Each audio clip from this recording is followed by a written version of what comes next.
Boys by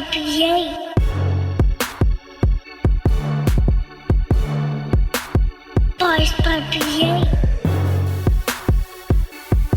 Welcome back to another episode of Bars by BA, and I am BA. If this is your first time hanging out with us, your first time checking out the channel, and you're interested in positive, uplifting content, then go ahead and subscribe to this channel. Click the bell, that way you get the latest videos as they come out every Saturday. Every Saturday, we're gonna send out a new video. For those of y'all who have already subscribed, for those of y'all who are already riding the wave, thank you so much. So today, we're gonna talk about sleeping at the wrong time. Sleeping at the wrong time. Today we're going to come from Mark chapter 14 verses 37 through 42. That's Mark chapter 14 verses 37 through 42.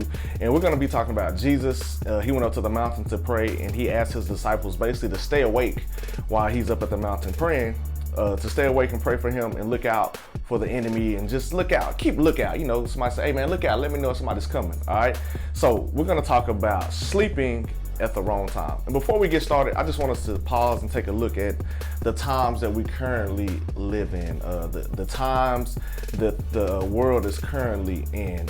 In these days and times, we have a time where hating is encouraged, division is promoted. We live in a day and time where politicians act like kids. We live in a day and time where fast food restaurants argue about who has the best chicken sandwich. We live in a day and time where people can rally behind a chicken sandwich, but they can't rally around each other. So this is the wrong time to be sleeping. Where we are today is the wrong time to be sleeping. And as we look in the text, the disciples, they picked a bad time to fall asleep. And bar number one is that when you don't pray, you are prey. Oh man. When you don't pray, you are prey. In the text, Jesus came down from the mountain, and it says that he found his disciples sleeping, and he asked them, I'm paraphrasing, this is the BA paraphrase. He says, hey, y'all can stay asleep for 1 hour? I'm up there praying to God. I'm about to die here in a little bit, and y'all down here asleep. So look, I need y'all to stay awake. So when you don't pray, you are prey. I know y'all saying, what does that mean? So check it out. When you don't P-R-A-Y, then you are P-R-E-Y. Oh man. In the dictionary, prey is defined by something that has been hunted, or it's somebody who has fallen a victim to the enemy. And when you're asleep and you're just going through life, you're just going through the motions, man, that is dangerous, because that's when the devil can get you. In the text, it says, don't fall asleep or stay awake, because if you don't, you're gonna fall into temptation, man. How many of y'all know that when you sleep, when you're sleeping, you're vulnerable? I remember back in the day, people used to spend the night at each other's house, and the first person that went to sleep, they would put their finger in a cup, because allegedly that would make them pee on themselves, or they would get shaving cream on their face, or they'd get toothpaste, whatever. We all know that if you fall asleep first, you in trouble. So just like that, man, in life, when you're just going through the motions, you don't care about what's going on. You say, oh, that's cool, blah, blah, blah, blah, blah. Nah, man, you setting yourself up for failure. So you have to stay in tune and in touch with what's going on. Matter of fact, man, true story. 2 days before me and my wife got married, 2 days before we got married, I was at home. It was summertime. My wife, she's a school teacher, and I was working overnights. And I told her, I said, hey, look, don't wake me up unless it's emergency, all right? Because I need my sleep.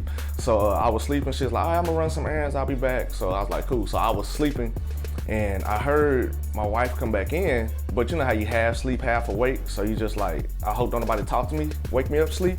So I heard her come back in, but she didn't come back in the room. So I just went back to sleep. And then maybe a few hours later, my wife, she comes in, she shakes me pretty hard. And she's like, wake up, wake up, wake up. I'm like, what's up? She said, I think we've been robbed. I was like, what? Girl, stop playing. She said, I think we've been robbed. So I got up, and sure enough, man, somebody had kicked down our front door, stole our computers, stole my wallet, man. This is a true story, man. 2 days before the wedding. So y'all saying, what's it got to do with anything, man? Look, I was in my house, sleep, when somebody broke in and kicked in my door. True story. I don't know if they came in and saw me. I don't know. But I was asleep. So the last thing that you want to do when somebody breaks into your house is be asleep. That's last on the list. There's nobody that wakes up and say, oh, I hope somebody breaks into my house today. And when they do, I hope I'm at home and I hope I'm asleep. Hooray! Nah, man. Look, you have to stay awake, man. You have to stay in tune to what's going on, all right? So Jesus was telling the disciples, look, man, stay awake. And he says the reason why you need to stay awake was because, look, your spirit is truly willing, but your flesh is weak. man, your spirit is truly willing, but your flesh is weak. Bar number 2 is don't let your flesh win. Don't let your flesh win. I'm reminded of this story is this man, he used to fight dogs and fight pit bulls. No, not Michael Vick, but it was this man, he used to fight dogs every Saturday. And he would tell the people that come and say, hey, the black dog is gonna win, so bet on the black dog. So for about 3 weeks, he would bet on the dogs, and they would look, and sure enough, the black dog would always win. So finally, the people got tired of the man being right. So they finally asked, hey, sir, how do you know that the black dog is gonna win every week? Like, how do you know that? So he looks at him, he said, well, the reason why I know that the black dog is gonna win every week is because I only feed the black dog. Oh man, you missed it. Each of us have 2 dogs that live inside of us. All right, we got our spirit dog and we got our flesh dog. And the dog that you feed the most is the dog that's going to win. So it's important that you feed your spirit, man, and don't feed your flesh, man. And you saying, what does that look like? A lot of times when you find yourself saying, man, do I want to go off on this person and talk crazy? Oh man, I can really tell them about this. Or do I want to do that? You wrestling? That's your spirit and your flesh wrestling with each other, where you have that feeling in your stomach like, oh, should I do that? Should I go there? Oh. Yeah, that right there, that's your spirit and your flesh wrestling with each other. So in the text, it says that Jesus went up to the mountain and came down the mountain 3 times. 3 times, it's in your text. And every time that he came down, they were asleep, man. They were sleeping. So he's saying, what's that have to do with anything?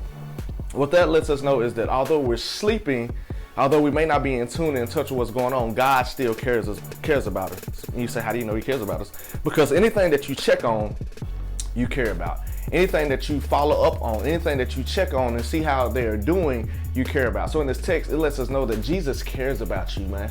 I don't know where you are, I don't know what you're doing, but I'm here to tell you right now, Jesus cares about you. Even if you've been sleeping, it's okay, he cares about you. Even if you've just been hitting the snooze button on him, he still cares about you. You're still important to him.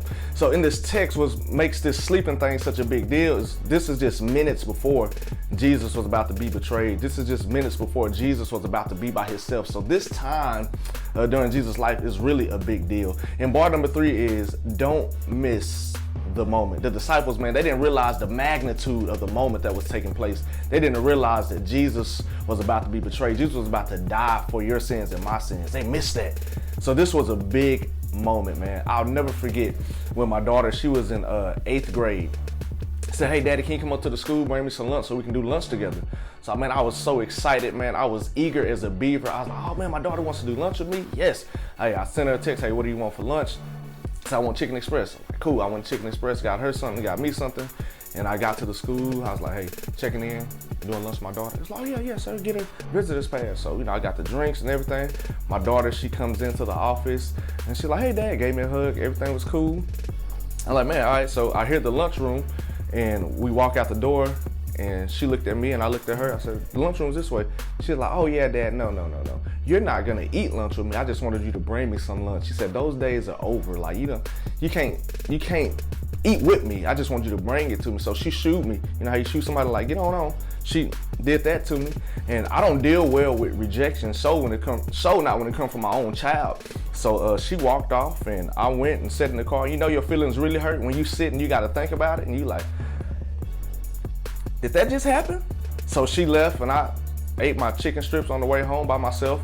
And I was like, dang, what happened? What happened was I missed the moment. I said, what was that moment? Man, my daughter, she was growing up. She's like, Daddy, look, I ain't in elementary school no more. You can bring me some lunch, but you can't sit with me. That ain't cool. Now look, the next step after this is high school. You're gonna mess up my swag, all right? So look, man, wherever you are, don't miss the moment, man. Don't miss what God is trying to do in your life because you're asleep. Don't miss what God has for you because you're asleep. Don't miss it, man. God has something big for you. God has something in store for you, but you won't get it if you stay asleep, man. You got to wake up and see what's going on, man. See what's going on. These are not the times for you to be asleep. I will repeat, this day and time is not the time for you to be asleep. Cool? Look, the gold bar for today is one of my favorites, man. The gold bar for today is don't be at the airport when your ship comes in.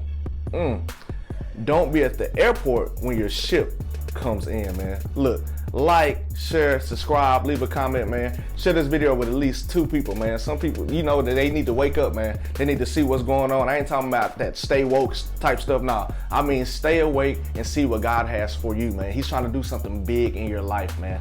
So look, I'm excited, man. I look forward to catching up with you on next week, man. Have a great week. Be true to God and be true to yourself, man. We out this thing.